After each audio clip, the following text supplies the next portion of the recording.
আসসালামু আলাইকুম। ছোট বড় এবং সকলেরই ভীষণ একটি প্রিয় খাবার, সেটা হচ্ছে বিফ চাপ। আজকে আমি আপনাদের সাথে শেয়ার করব বিফ চাপ রেসিপি, সাথে থাকছে নানের রেসিপি। বিফ চাপ করার জন্য আমি এখানে বিফ নিয়েছি 400 গ্রাম।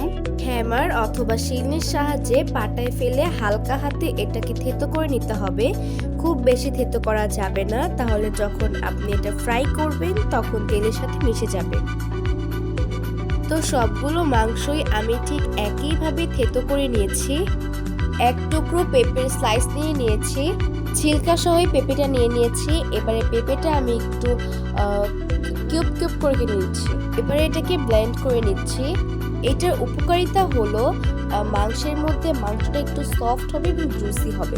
এবারে বিফটা ম্যারিনেট করার জন্য দিয়ে দিচ্ছি 1 চা চামচ হলুদের গুঁড়ো, 1 চা চামচ মরিচের গুঁড়ো, 1 চা চামচ ধনিয়ার গুঁড়ো, 1 চা চামচ জিরার গুঁড়ো, 1 চা চামচ গরম মশলার গুঁড়ো, আরও দিয়েছি 1 চা চামচ চাট মশলা, ফুড কালার দিয়েছি 1/2 চা চামচ, আদা রসুন বাটা দিয়েছি 1 চা চামচ। আমি যে পেঁপেটা পেস্ট করে রেখেছিলাম সেটাই দিয়ে দিয়েছি 2 চা চামচ, আর সয়া সস দিয়েছি 2 চা চামচ, সরিষার তেল দিয়ে দিয়েছি 2 টেবিল চামচ, সাথে দিয়েছি 1 চা চামচ চিনি আর স্বাদ মতো লবণ। এবারে আমি যেটা করব, সব মশলাগুলো হাত দিয়ে ভালো করে মিক্সড করে নেব। এখন বিফ চাপগুলো এক এক করে মশলাগুলোর মধ্যে দিয়ে দিচ্ছি। মাংসের সাথে সব মশলাগুলো ভালো করে মিক্সড করে মেখে নিতে হবে। পেঁপে বাটাটা মাস্ট বি দিতেই হবে। পেঁপে বাটাটা দিলে বিফটা খুব সফট এবং জুসি হবে আর ফ্রাই করতে খুব সহজ হবে। হাতে যদি কম সময় থাকে তাহলে মাংসগুলো ফ্রিজে 2 থেকে 2.5 ঘন্টার মতো ম্যারিনেট করে রাখবেন, আর যদি সারা রাত ম্যারিনেট করে রেখে দিতে পারেন তাহলে তো খুবই ভালো হয়। ওভারনাইটের জন্য বিফগুলো আমি ফ্রিজে ম্যারিনেট করে রেখে দিয়েছি। এবারে নান তৈরি করার জন্য একটি মিক্সিং বোলে 4 কাপ আটা দিয়ে নিয়েছি। আপনারা চাইলে এটা ময়দা দিয়েও করতে পারেন, আমি আটা দিয়ে করছি। ইস্ট দিয়ে দিচ্ছি 2 চা চামচ, চিনি দিয়ে দিচ্ছি উঁচু উঁচু করে 2 টেবিল চামচ, লবণ দিয়ে দিচ্ছি স্বাদ মতো।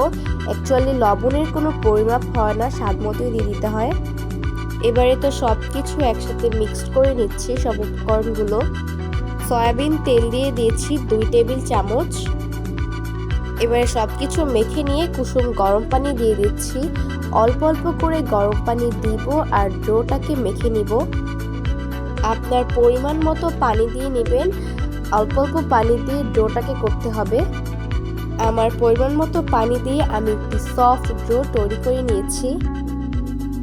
অল্প অল্প পানি দিয়ে ডোটাকে তৈরি করে নেবেন, একসাথে বেশি পানি দিয়ে ডোটাকে তৈরি করতে যাবেন না। ডোটার উপরে সামান্য একটু সয়াবিন তেল দিয়ে মাখিয়ে নিচ্ছি, যাতে করে ডোটার উপরের সাইডটা হার্ড হয়ে না যায়, সফট থাকে। ফিরে এসেছি 2 ঘন্টার পর।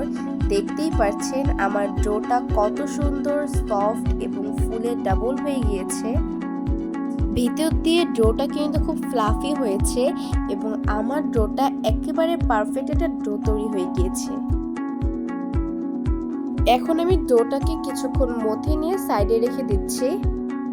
বিফটাকে ফ্রাই করার জন্য চুলায় একটি প্যান দিয়ে দিয়েছি, আর সরিষার তেল দিয়ে আজকে আমি বিফটাকে ফ্রাই করব। এক এক করে সব বিফের পিসেসগুলো দিয়ে দিচ্ছি। আমি কিন্তু বিফগুলো ওভারনাইট পর্যন্ত ম্যারিনেট করে ফ্রিজে রেখে দিয়েছিলাম।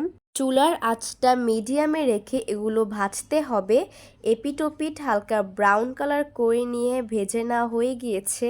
আমি যখন এই বিফের ভিডিওটি করেছিলাম তখন যে আমার একটা কি ইমব্রেসিং একটা সিচুয়েশনে পড়তে হয়েছিল। এদিকে বাসায় আমার হঠাৎ করে 4 থেকে 5 জন গেস্ট চলে এসেছিল, আর তখন আমি এই বিফের ভিডিওটা করছিলাম।